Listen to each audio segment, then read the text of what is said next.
Hi, Anne. Well, it's good evening here in Birmingham, UK.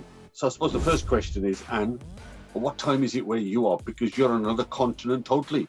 That's right. Yeah, it's just 1 o'clock, so it's early afternoon, and it's a gorgeous day here in New Hampshire, USA. New Hampshire.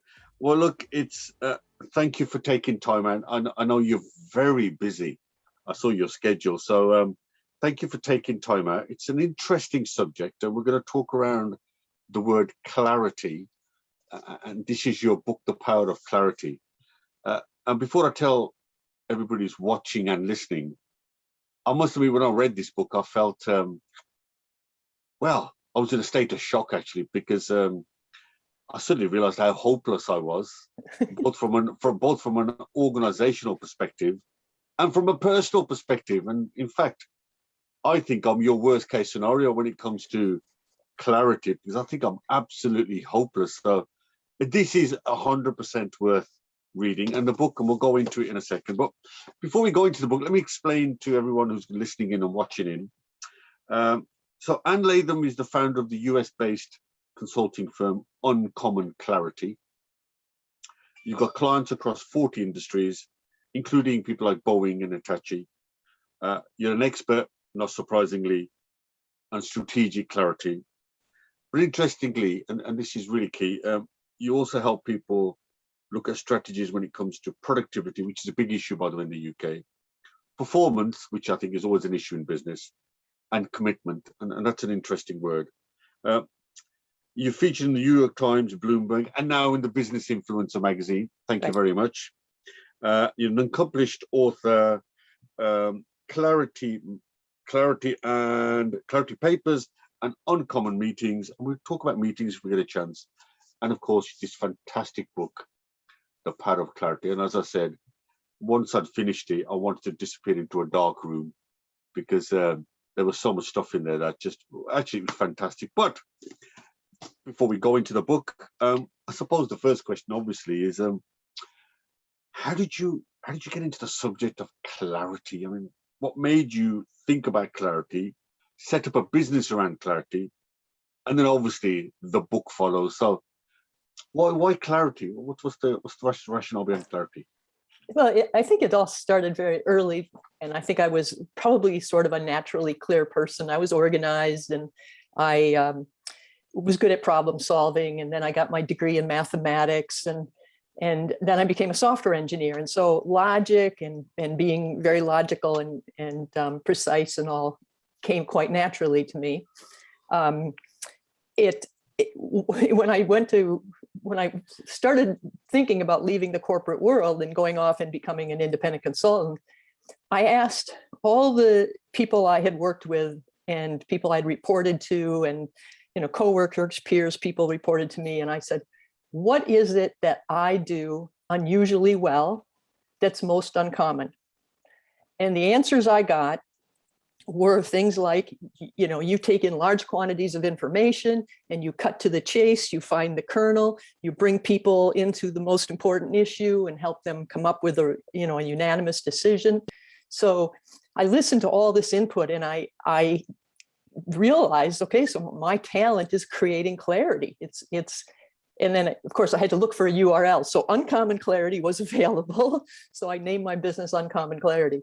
And ever since then, I've been bringing that clarity to businesses by, if I work with them on strategic planning or something, I'm bringing my clarity to the picture. But then over the years, and in writing about clarity for the last 17 years, I started focusing on how is it that I do what I do? Because there are a lot of people out there who are probably clearer than other people, but you start off unconsciously competent. You don't know how it is you create clarity and what is that. So for the last many years, I've written about and focused on how do you do this? And that's why I wrote the book, is that I began to, see how incredibly huge this opportunity is for greater clarity and how much it can accomplish everything in terms of productivity, but also confidence and empowering people truly, finally, for the first time. And it's this huge opportunity. And I really have this passion about sharing it and helping people understand that we aren't as clear as we think we are. and the possibilities are really enormous. That this is the new frontier for performance improvement. So if I was to look at the word clarity, I mean, you could apply that anywhere. I mean, you could apply it to politicians. Now, so I suppose my question now is clarity just a simple case of communication? So in other words, so if you take the politicians, the one who failed to get elected, the ones who failed to get into office, was it because they weren't clear in their communication? So there was a lack of clarity, the public didn't catch on. So is it just about communication, or are we talking something much, much wider? I think it's a huge misconception. There are more people writing about clarity now than there used to be. It's like, okay, it's starting to catch on, but most of the people writing about clarity and talking about clarity, they are talking about communication. And whereas the politician who doesn't have a clear message probably does fail in part because of that, it's far more than just communication, because it's also how we think, it's how we interact, and it's I mean, the interaction there is huge, but it's how we think. It's our processes for developing ideas and making decisions. And so my way of thinking, to really become much clearer, we have to change the way we think, change the way we interact, and also we have to communicate more clearly. Absolutely. But that's just one piece of it. Correct. So it's not just about the art of communicating to another person. That is clarity, but you're talking much deeper. I mean, certainly in the book you talk about clarity at a strategic level, clarity at an organizational level. I was intrigued by your clarity around an individual level, around time management, around being clear about what you want to do. I love the word. There's no such thing as top priorities. There is a priority. That's right. So we'll come to all of that. So let's tackle each of those, if you don't mind. So where might there not be clarity at the strategic level? When you say there's no clarity at the strategic level, what does that mean?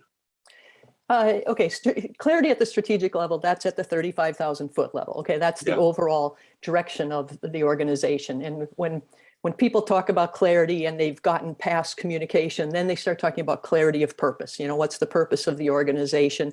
And then more specifically, what's the strategy of the organization? A lack of strategic clarity usually comes down to, well, let me put it this way. There are three fundamental criteria for creating clarity, and strategic clarity can fail on the exact same three that you fail on as an individual sitting at your desk working alone. And the first one is specificity. A lot of strategies just aren't specific enough. The direction isn't specific enough. The second criteria, or the requirement for clarity, is process clarity. Is it, how are we going to get there? Well, at the strategic level, that's your business model, your game plan, your competitive edge. What's the role we're going to play? What's the value we're going to deliver? And the third requirement for clarity is focus. And a lot of organizations fall down on focus because their strategies are just way too broad. So they're vague, they're not specific enough, they're vague, they don't have a clear idea of what the business model is, and they're not focused. They're trying to run in too many directions at one time. So at that level, you have to be specific, you have to have a clear process, sense of process, and you have to be focused. And so if there's no clarity at the strategic level, whose fault is that? It's the fault of the people on top. and the problems from that trickle down and affect every single person in the organization. And I think that that's another problem, because people tend to think, well, we just have to kind of translate that strategy into the next level of what do people need to do. Yeah. But it's really hard to make that. Let's put it this way. If people aren't really clear about what that strategy is, never mind just being specific about what they're supposed to do, then they don't have the ability to make decisions and to show good judgment relative to the strategy. Let me put it this way. We make thousands of decisions every day. And it's easy for the organization to think, well, people know what our strategy is. They just need to do their jobs. But the reality is that we're making little decisions all the time that have to be related back to the strategy, or we're not doing our best for the organization. How well do we do something? What kind of people do we want to hire? You don't just want to hire for the short term. You need to hire for the longer term. That's a more strategic decision. So people do need to understand at all levels in the organization what the strategy is, so they know where to focus, where to insist that word priority is singular. No, I'm sorry, this is what I have to do, and not try to do 10 things at once, and be able to make good decisions and focus. And you argue that if there's a mismatch between the organizational level, so example, job descriptions, you did talk about that. So if there's a lack of clarity at the organizational level, can we say that's because there's a lack of clarity at the strategic level? That's why they can't get the job descriptions right. Yeah, definitely it trickles down. And if you're not clear at the strategic level, it's going to hurt every level below that. But the other thing about it is that organizations think they create clarity by creating what I call organizational clarity. They write rules and policies and job descriptions, and they give everyone titles, and they create the hierarchies, and they act as if that organizational clarity is sufficient. But what I get into in this book is what I call clarity in the moment. And that gets back to the true definition of clarity. And that is, do you know exactly what you're trying to accomplish, how well, and with whom right now?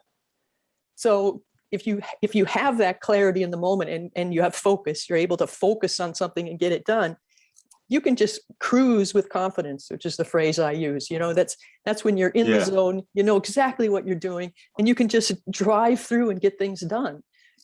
But if you think that creating job descriptions creates that clarity in the moment, you're nuts, because, like if the person you usually rely on isn't around and someone else with the exact same job descriptions around, does that mean that person can step in and fulfill that role? No, you have to understand with whom you need to work, how well, and create that clarity in the moment all day long, every day. So let me ask you before I go on to some interesting concepts you put together. So clarity. So does clarity, certainly in a team, mean that an individual can't flourish from an innovation or an idea because they're so regimented within this sort of system, this process-driven system, that people are frightened to do something outside of it? Does that make sense? In other words, could they become prone to being boxed in? If you have too much clarity? Yeah. Oh, no. Too much process. So it's everything is processed. Everybody understands each other's job, and they stick to it. And you take out risk. Now, it's great taking risk out, but could you take out too much risk? Does that make sense? I'm not sure, but let me talk about process for a minute. Okay, so one of the 3 requirements for creating clarity is process clarity. It's clarity of process. And process to me is huge. It's hugely important, because whether you're in a meeting, whether you're an organization like you've got a sales process, or whether you're just sitting at your desk trying to respond to an email, you really are going to be most effective if you have a process, if you know what step am I trying to accomplish now and what's the step after that. So process, I think, is huge. Otherwise, you're doing what I call wandering in, and you're just kind of flirting with the issue, and you're not really going to make the progress you need. So while process is critical, process at the same time can be too confining if you're doing it because you should, especially if you're doing it because you should. And that's where you let the process take away your reasoning, and you start being very automatic about things. So clarity never happens through automation. Clarity, you always have to be thinking, and on top of it, where are we now? What's the next logical step? How are we going to get there? And that conversation about what's next and how are we going to get there is critical. Like I say, whether you're sitting alone at your desk and you're talking about the next 15 minutes, or whether you're at the organizational level and you're talking about, what's the end of this quarter going to look like, or the end of this year, or this, the end of 2 years.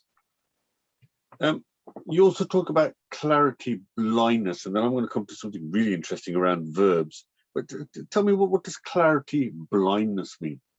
Well, clarity blindness is not realizing how unclear we are.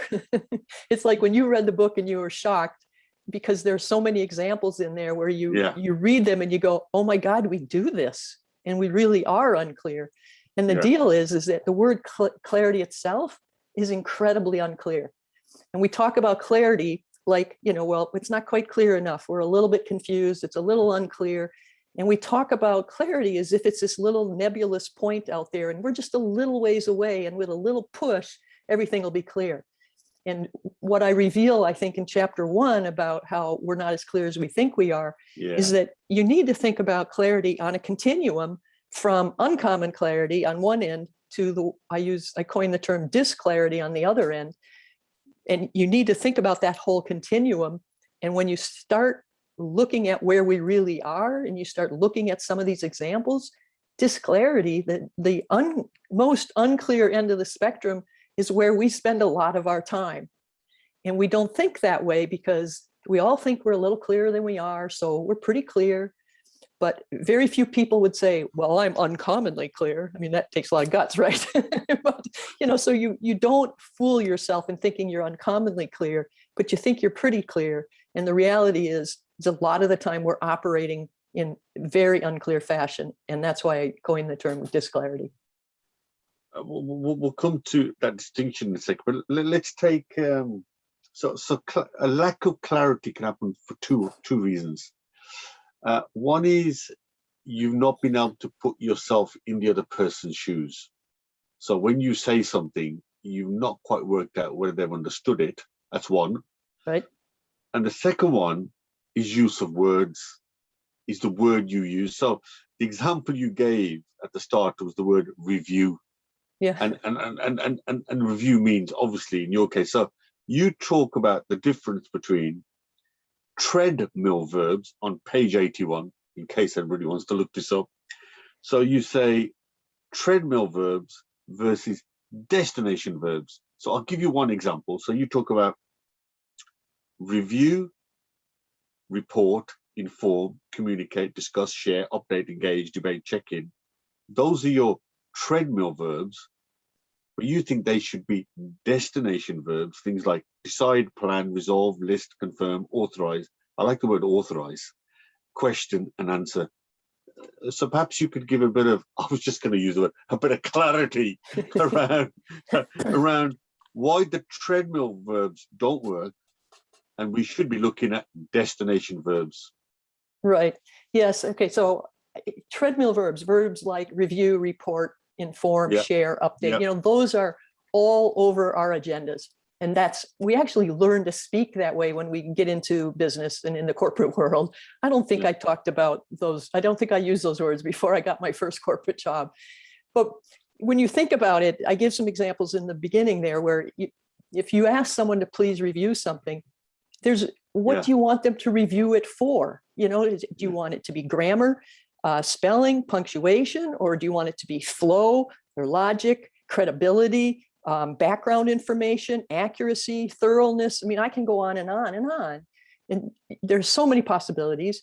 And the problem is that you can review forever. There's no way to know when you are done, when you're finished. It's like being on a treadmill where you can always run another mile. Well, when I'm reporting, I can always talk for another 10 minutes.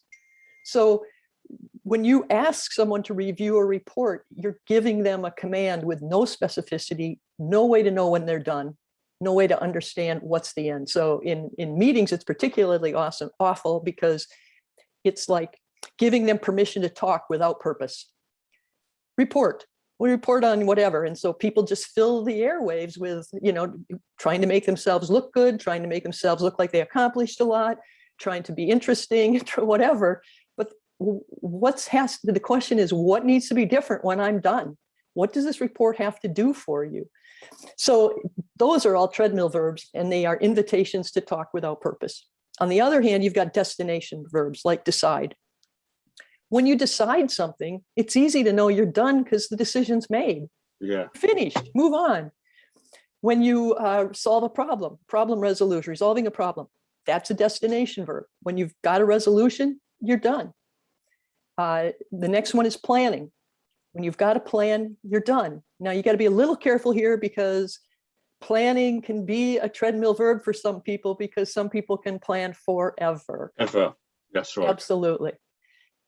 And then I talk about in the book, I talked about the cognitive six. There are only really 6 things that you can accomplish during a meeting or during a search for honest to goodness progress, aside from building a machine or something, or parts or products.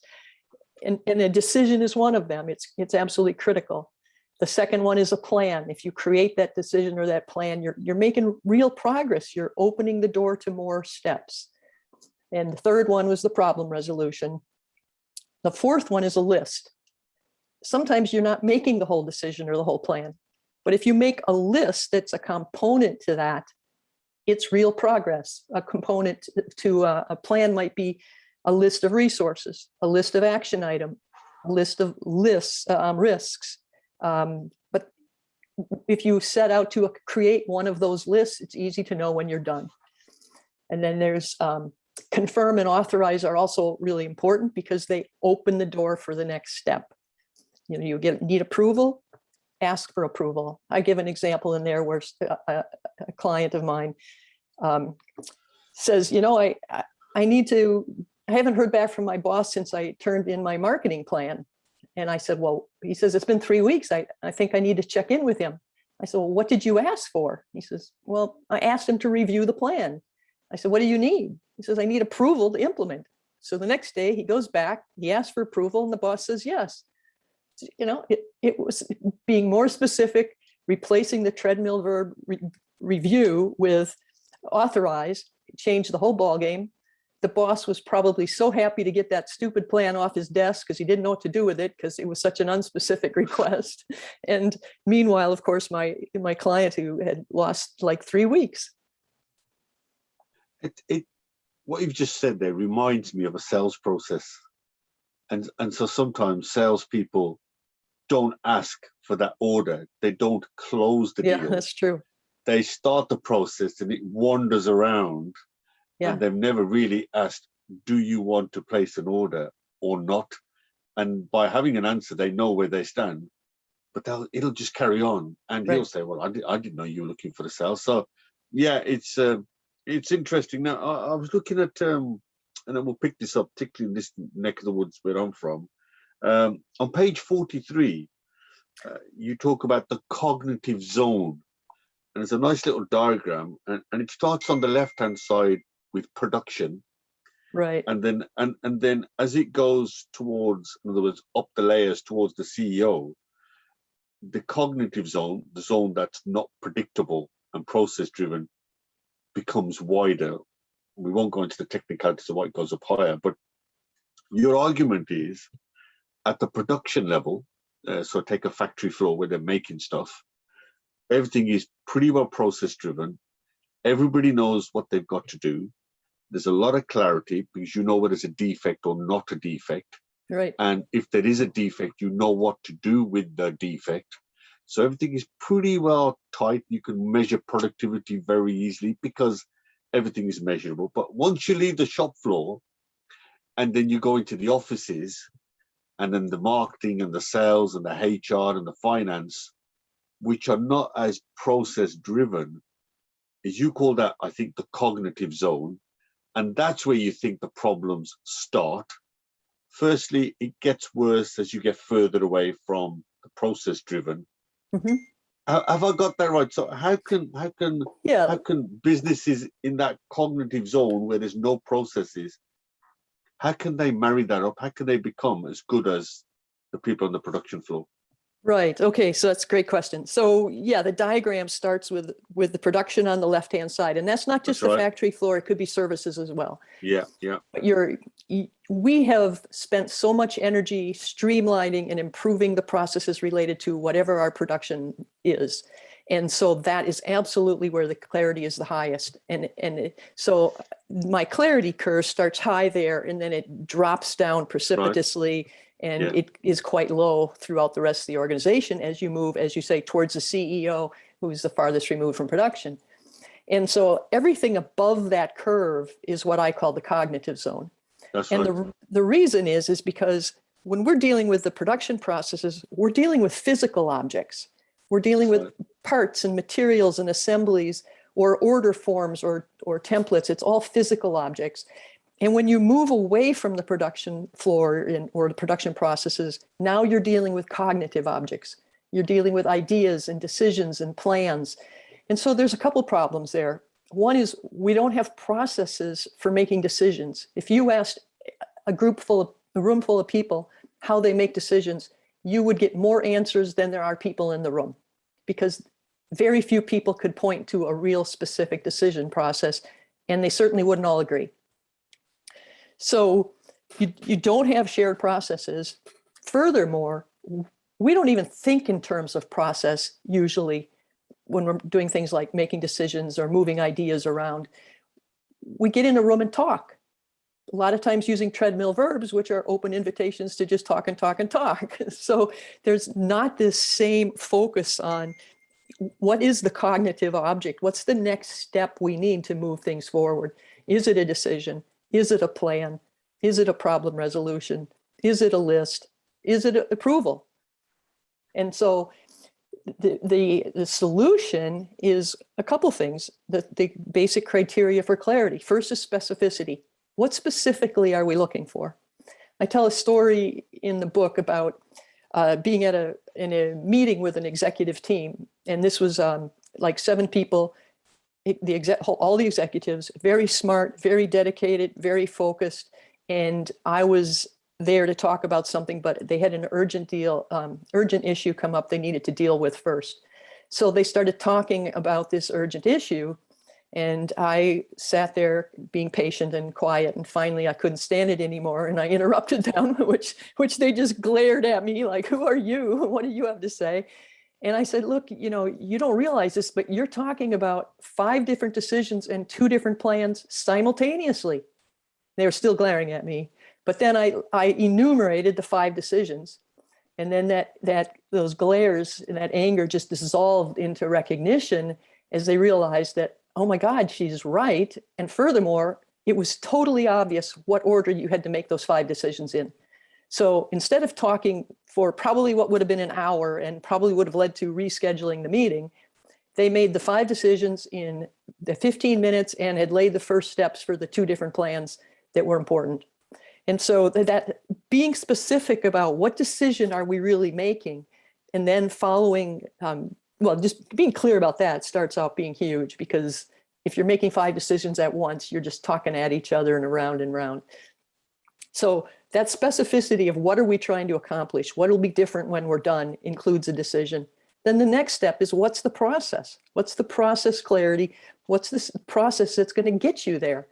And I would hope that organizations after reading this book would say, yeah, we all need to know how to make decisions, and we ought to have the same vocabulary and the same process so that we know, are we on step 1 now? Are we on step 2 now? So you can focus the brain power in the room on 1 step at a time and get through things in a logical and efficient manner.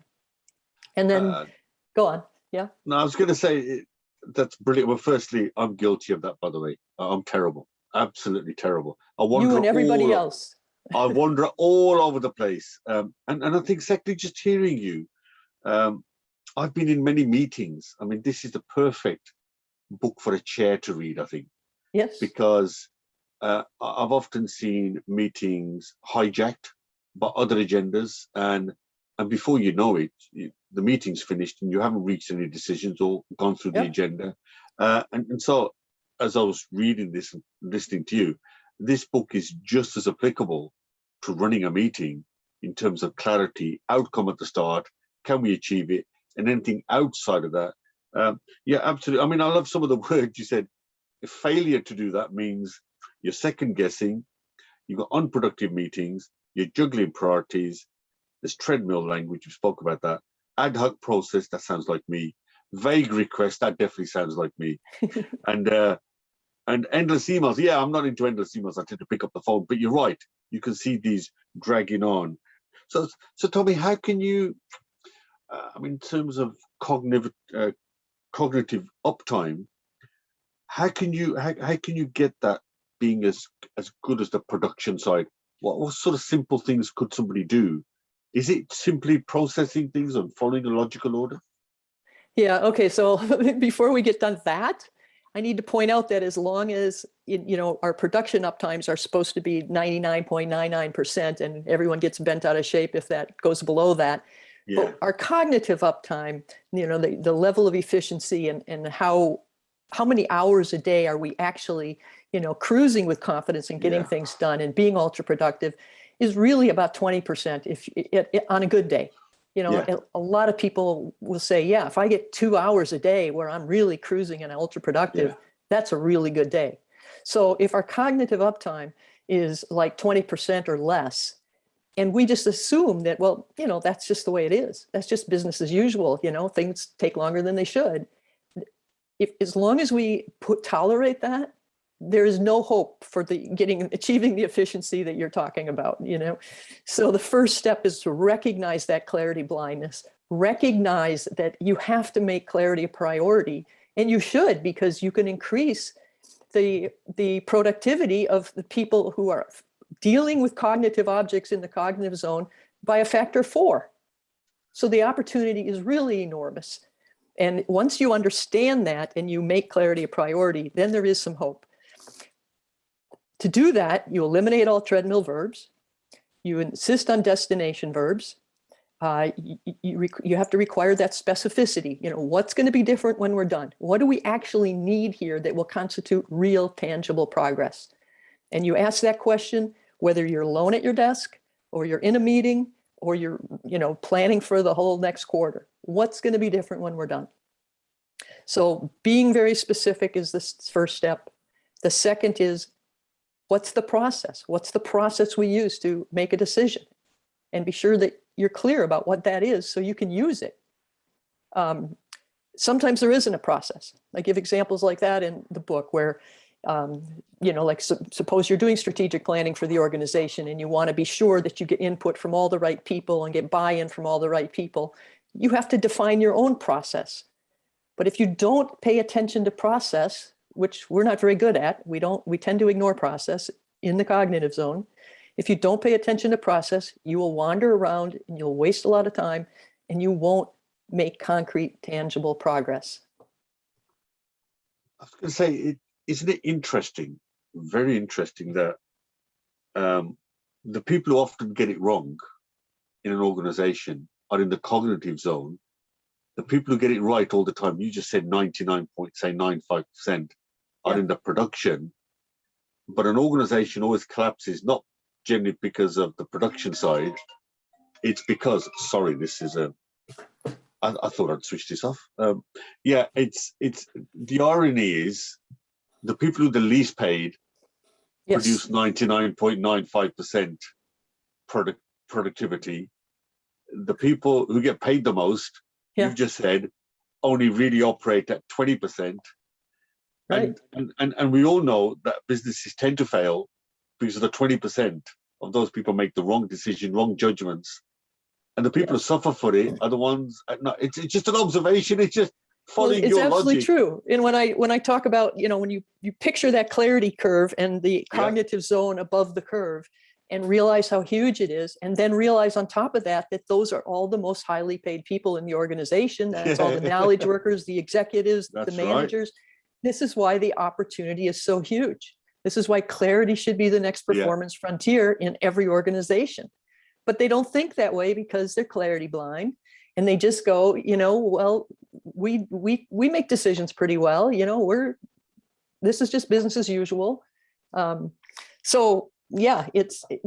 hoping that people read this book. I think they, as happened with you, their eyes open and they go, oh my God, this is a huge opportunity, and we need to make it a priority.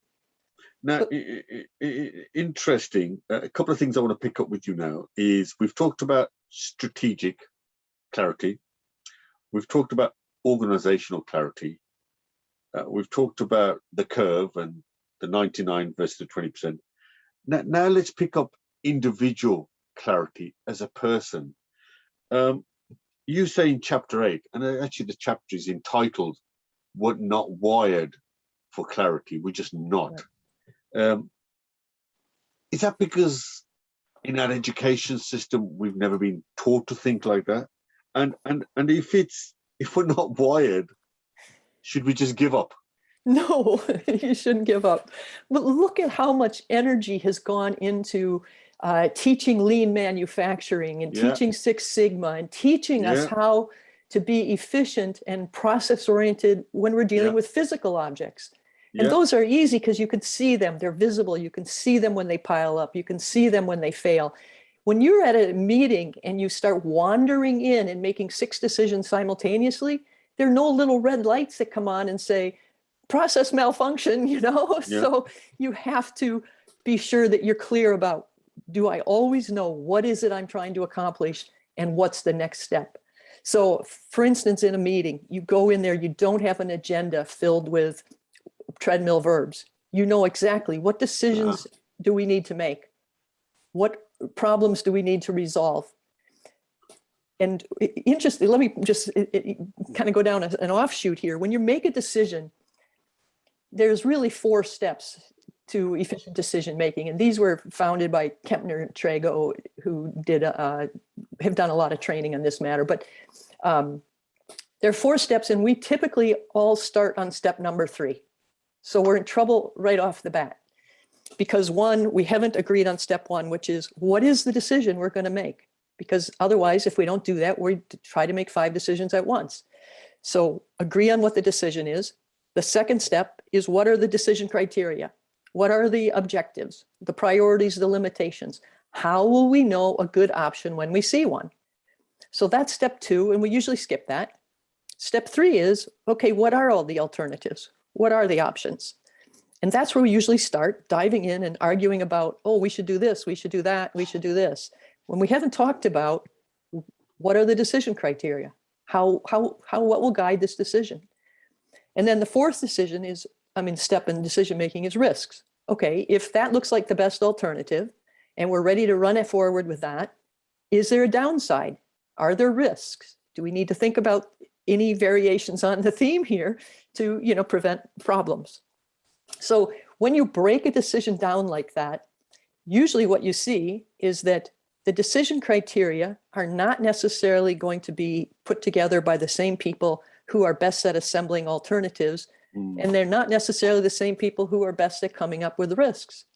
In some cases, you need executives and higher level people to establish some of those decision criteria, limitations, budgets, maybe timelines, that kind of thing.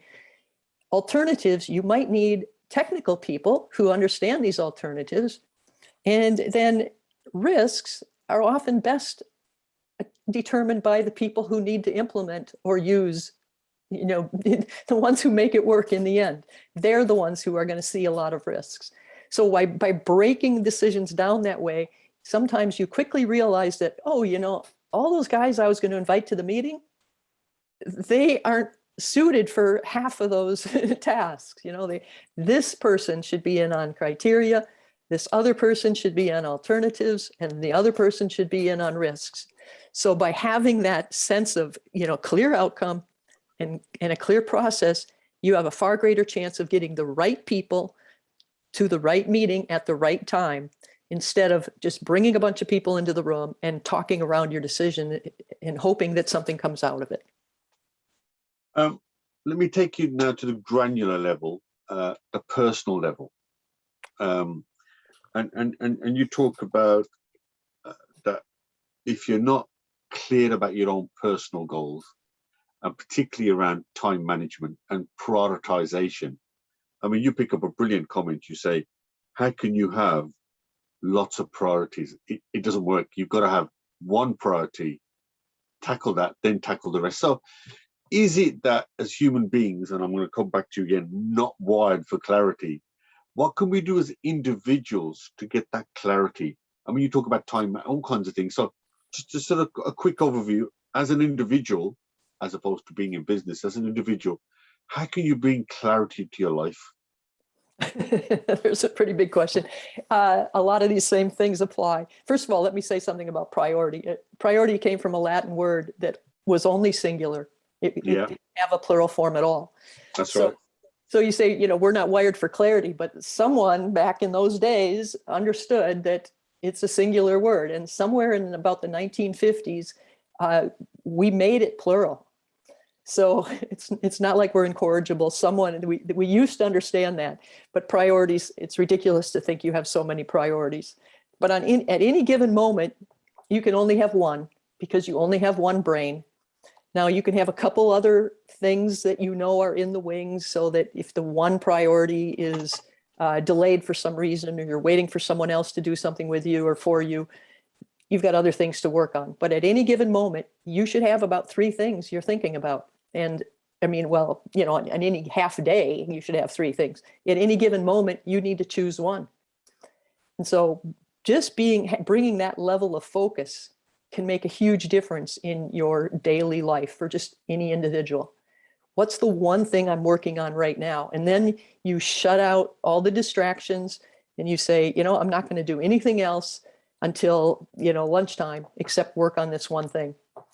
The other part of that is you need to ask yourself, what must be different when I'm done? What does this outcome look like? What is it that will be different come lunchtime that I don't have right now? And it helps you distinguish between activity and real results. So what will I actually have that's tangible, measurable? And if you ask that question, I think it really helps you avoid just kind of, I'm going to look into this. I'm going to wander in. I'll read a few things, or I'll jot some notes. No, do you need an outline? Do you need a list of questions? And as soon as you get that level of clarity, for instance, you make a list of questions, then you can go to the next step. Okay, who can help me answer these questions? What will move me ahead? So break it down into very clearly what will constitute progress. How will I get there? What's the process? What's the next step? What's the first step? What's the second step? And, who do I need to reach out to, or what do I have to do to get through to that step? But just that level of specificity and focus will do a lot for anybody. So 3 observations from me. I can't remember the book I read. It talked about deep thought. In other words, we seem incapable of picking up a task and going in deep and getting it finished. And we seem to have lost the art of big, chunky, deep work. And you could argue 2 things have happened. One is the proliferation of the mobile phone, which means, we're forever checking it. Secondly, do you think, because we're all now working from home, do you think that increases the need for processes? Because you can't suddenly pop your head next door and say, listen, how'd you do this? So in fact, if we're now going to get people working remotely, they need to be working to a process so that we're all in the same place. So on one hand, society's changing and can't do deep thought. But actually, on the other hand, they're going to have to, because if we're going to work properly from home, hybrid working, you need some kind of systematic way of checking what's going on. Yeah, and actually, when you think about the fact that people aren't right there as handy as in the office. Yeah. So this is an argument for how process clarity can make you more efficient, is if you get more attention to process. Yeah. And so you have to plan ahead a little more. You have to reach out to those people and get things in order. But at the same time, think about back in the office when they are right there. Instead of really stopping and thinking, okay, now what's my process? What am I going to do here? It's easier just to go walk next door and bug the guy and ask him, what would you do next? And so that's incredibly inefficient. This importance of paying more attention to your process and figuring out what the process is, it is vital in both cases. In both cases, it can make, whether you're remote or sitting next door to people, can make you much more efficient. It takes discipline, and part of achieving that focus is to turn off the iPhone, turn off your computer notifications. When I really need to work on something, I will often set up a card table in the corner, side of my office, or turn to another table and just put that one matter on that table, and nothing else is there. So nothing else can distract me, even visually, out of the corner of my eyes, because I need to really sit down and think, okay, what is the process here? And actually, it's kind of interesting, when I was writing the book, I started off with what I thought were the next steps. And hundreds of times probably in the course of writing that book, I had to stop and say, now, wait a minute, where am I? What step am I working on? What's the process that makes sense here? And I would have to shift things around to be sure that I was, actually making progress. I can give you an example. Like when I sat down to read through the book, like near the very end, and I read the whole thing aloud to myself in a couple of days. And in reading aloud, I started taking notes, jotting down page numbers and things like that. And I was probably 3 hours into it when I realized that the things I were writing down, or actually I had it printed it out so I could circle things. But you can circle typos, you can circle paragraphs that you say this needs to be revised a little bit. What's really hard is how do you do the notation on that manuscript when you go, I think this is out of order, or I think this whole section, many pages, needs to be rejiggered. So it was really easy to capture, the typos and the simple wording changes. It wasn't so easy to capture some of the bigger picture changes. And there's an example where if you think that through, what's the purpose of my reading it aloud? I'm doing it for those 3 reasons. So how am I going to do the notation to accommodate all 3 of those? And like I say, I was probably 3 hours in before I realized I was missing some of those bigger revisions because I didn't have a proper way to note what the issue was. But process, what are you trying to accomplish and what's the process? I love this one line you came up with, which is really good, very powerful. It's on page 235. And it says, a clear, understood process renders power, politics, and personality irrelevant. Now, yeah. That's a powerful line because, organizations are riddled with people trying to jostle for power, are riddled with politics, and are riddled, definitely, the people who get to the top are the ones who are perceived to have that extrovert personalities. And you make some great comments here about empowerment, about speaking up, and about, generally how as individuals, as human beings, you can make clarity easy for yourself and other people. And is that what you've seen? Have you seen examples of where a lack of process has meant politics and power and personality have cut through to the detriment of a business? Oh, absolutely. I mean, in most meetings, people don't feel safe speaking their minds. They don't feel safe raising issues a lot of times, so they don't do it. The loudest or the most uncivil or the most powerful person in the room rules. And you can't get to the bottom of issues if there's 1 or 2 people who are driving the whole conversation and not listening to other people. So that line about rendering all that power and personality irrelevant undoubtedly comes in my chapter about playing cards with the Pope.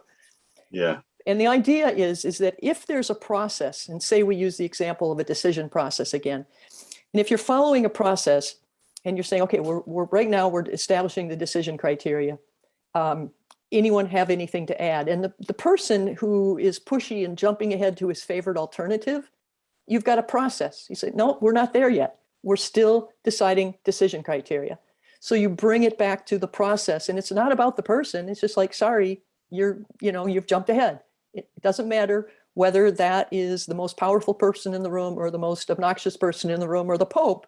You just say, we're not there yet, Then the other thing that will happen is, suppose you're looking at alternatives And typically when you start digging into alternatives, this is when someone will start getting uncomfortable because they're worried about where this decision's going.